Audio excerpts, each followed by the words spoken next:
Hello guys, I am Shadab and this is English class. I am going to teach you English grammar and today's topic is tense. आज मैं आपको tense पढ़ाने जा रहा हूं। पिछले वीडियो में हम लोगों ने टेंस के डिफिनेशन के बारे में पढ़ा और समझा और टेंस के 3 प्रकार के बारे में पढ़ा। टेंस के 3 प्रकार यानी 3 काइंड्स होते हैं, present tense, past tense and future tense. लेकिन मॉडर्न इंग्लिश ग्रामर में टेंस के सिर्फ 2 काइंड्स होते हैं, प्रेजेंट टेंस और पास्ट टेंस। फ्यूचर टेंस को इसमें शामिल नहीं किया गया है, तो फिर भी हम लोग फ्यूचर टेंस के बारे में पढ़ेंगे। टेंस के 3 काइंड्स होते हैं, present tense, past tense, future tense. उसमें से पहला है प्रेजेंट टेंस। प्रेजेंट टेंस की परिभाषा है, डिफिनेशन है कि जो समय अभी चल रहा है उसे हम प्रेजेंट टेंस कहेंगे। प्रेजेंट टेंस के 4 काइंड्स होते हैं, पास्ट टेंस के भी 4 काइंड्स होते हैं और फ्यूचर टेंस के भी 4 काइंड्स होते हैं। तो चलिए प्रेजेंट टेंस से शुरुआत करते हैं।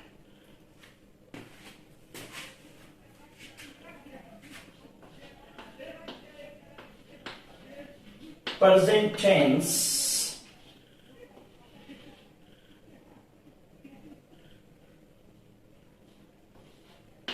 Tense has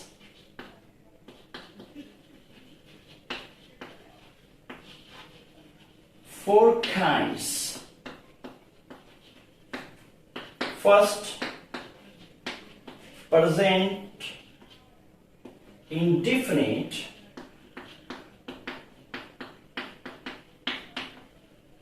tense. Second is present continuous tense.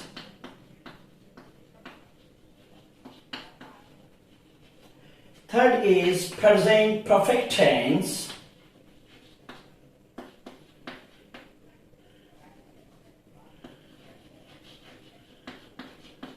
And the last one is present perfect continuous.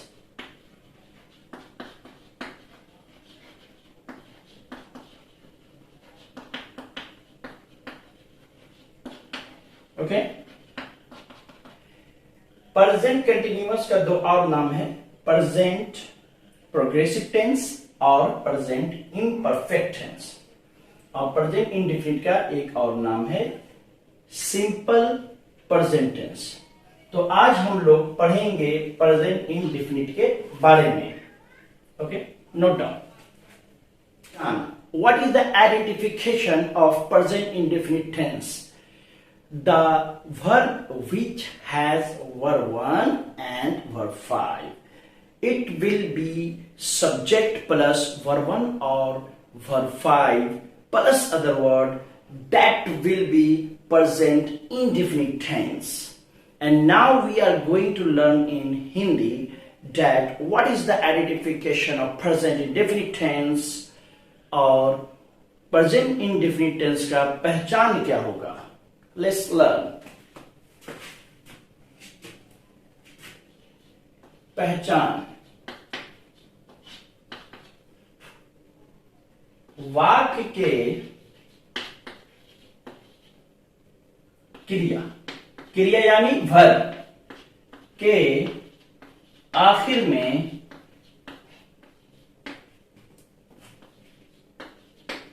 ता है, ती है या ते है,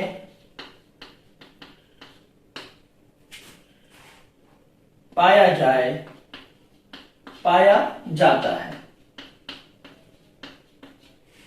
वाक्य के क्रिया के आखिर में ता है, ती है, ते है, पाया जाता है। इसको ध्यान में रखना जरूरी है। जैसे खाना एक क्रिया है यानी कि वर्ब है। अब खाना बन जाएगा खाता है, खाती है, खाते हैं। उसी तरह पढ़ना, पढ़ता है, पढ़ती है, पढ़ते हैं। इस तरीके से आपको वाक्य क्रिया के अंत में बदलाव मिलेगा। ताहे तिहे तेहे पाया जाता है। दौड़ना, दौड़ता है, दौड़ती है, दौड़ते हैं। Note down. जैसे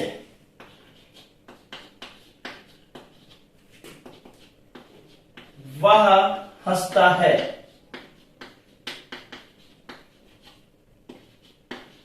वे लोग खेलते हैं, तुम रोते हो, वह दौड़ती है। इन वाक्यों को अगर देखा जाए तो इनके वर्ब के आखिर में यानी क्रिया के आखिर में ता है, ते हैं, ते हो, ती है आदि पाया जाएगा। अब हम लोग इंग्लिश में इसकी पहचान पता करेंगे। What is the identification of present indefinite tense? So the identification is that we can understand and we can know with the help of the verb. The verb is very important. Look at this. Subject plus verb 1 or verb 5 plus other word. Okay? Look at this. Verb 1 or verb 5. What do you mean by verb 1 or verb 5? Verb 1 और verb 5 क्या है? Verb 1 verb का base form होता है। Verb 1 is the base form of verb. Verb 1 verb का base form होता है। Verb 5 becomes when s or es attached with verb. Verb 5 तब बनता है जब इनके साथ verb के साथ s या es लगाया जाए। जैसे play verb 1 है, इसमें s लगाने पर यह बन जाएगा plays verb 5। go verb 1 है, go में es लगाने पर यह बन जाएगा verb 5। run verb 1 है और इसमें s लगाने पर बन जाएगा verb 5। Note down. चलिए अब हम लोग प्रेजेंट इंडेफिनिट का स्ट्रक्चरल पढ़ाई करते हैं। तो हम लोग जानेंगे कि किस तरह के सेंटेंस में किस तरीके का रूल लगेगा, यानी कि किस तरह का पैटर्न होगा। Now look at this. Present indefinite tense का सबसे पहले हम लोग पॉजिटिव सेंटेंस लेंगे। पॉजिटिव सेंटेंस को अफर्मेटिव सेंटेंस भी कहा जाता है।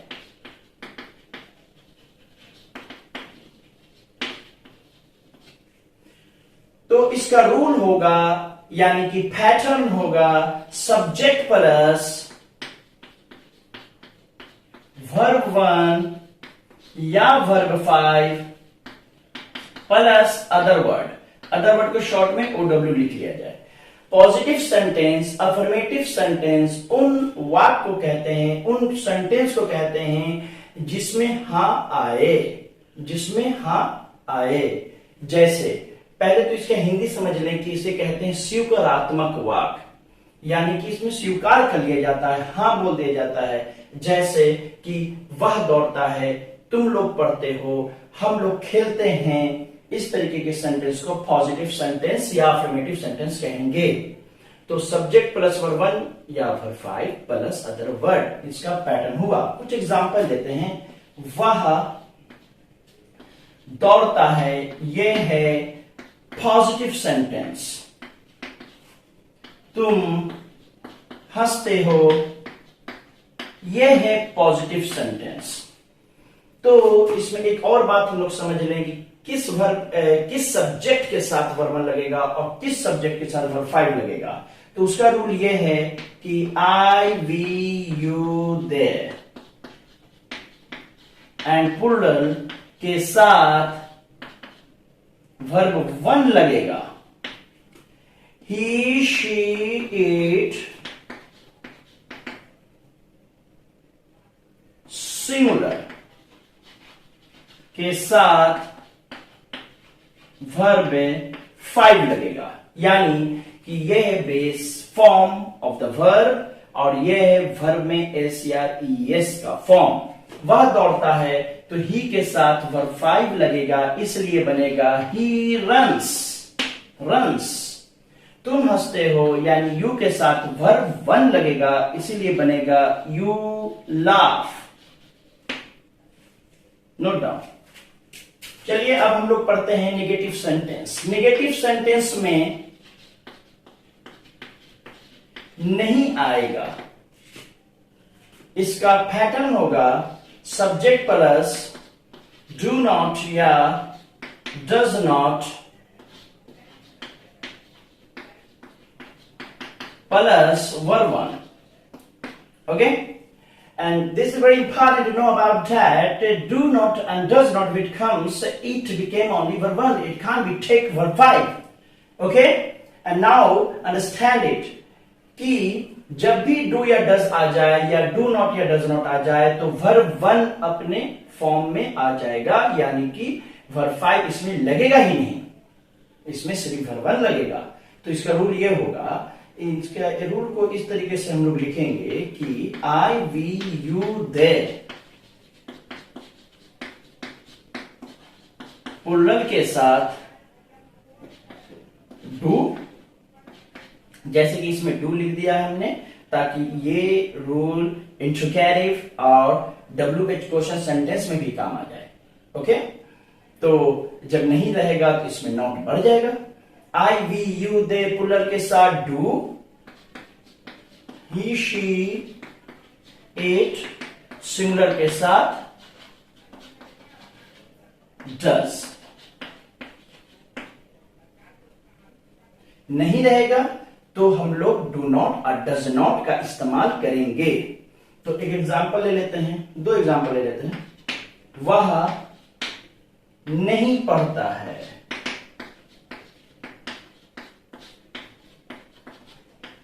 तो ही के साथ डज नॉट लगाएंगे, और पहले जब हम लोग ही आता था तो वर्ब 5 लगाते थे, यानी कि रीड के साथ एस। लेकिन जब आ गया डज तो रीड अपने वर्ब 1 फॉर्म में आएगा, यानी कि read, he does not read. तुम नहीं खेलते हो,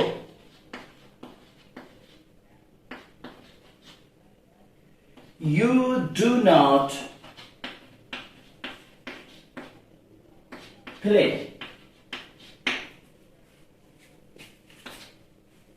अब हम लोग पढ़ेंगे इंट्रोगेटिव सेंटेंस। इंट्रोगेटिव सेंटेंस का मतलब होता है प्रश्नात्मक वाक्य, यानी इनसे प्रश्न किया जाएगा। तो इसका स्ट्रक्चर होगा, डू या डस को बाहर निकालेंगे,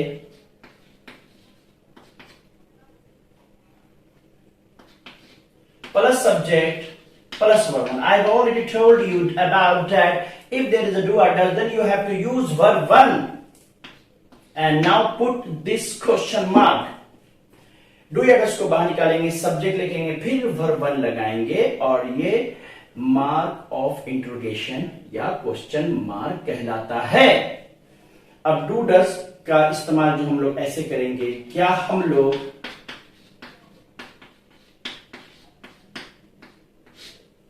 सच बोलते हैं,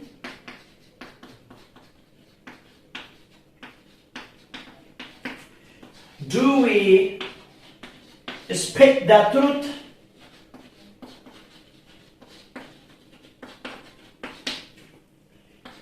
क्या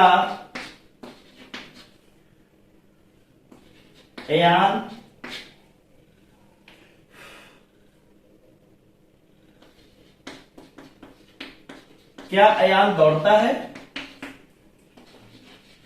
does अयान run। अगला हम लोग देखते हैं WH वर्ड्स क्वेश्चन सेंटेंस। तो पैटर्न ये होगा, यानी कि रूल ये होगा, WH वर्ड प्लस डू और does plus subject plus verb 1। Okay, और इसमें ये ध्यान रखिए कि WH वर्ड कहते किसको हैं। WH वर्ड कहते हैं जिनसे सवाल हो और उनके शुरू में WH आए, जैसे व्हाट, व्हेन, हु, व्हाई और व्हिच, हुज। लेकिन इसमें एक HOW हाउ जो है उसको भी WH वर्ड में रख लिया गया है। तो चलिए एग्जाम्पल लेते हैं। वह क्या करता है, What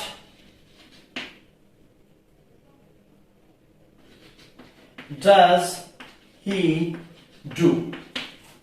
तुम कब स्कूल जाते हो,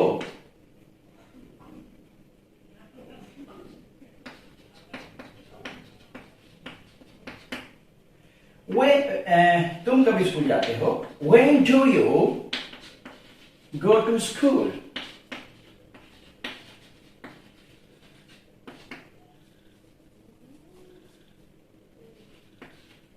ओके, एक और एग्जांपल ले लेते हैं। मारिया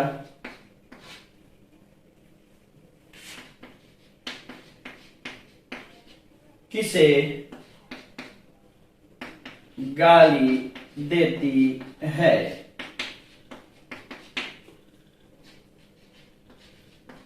हु।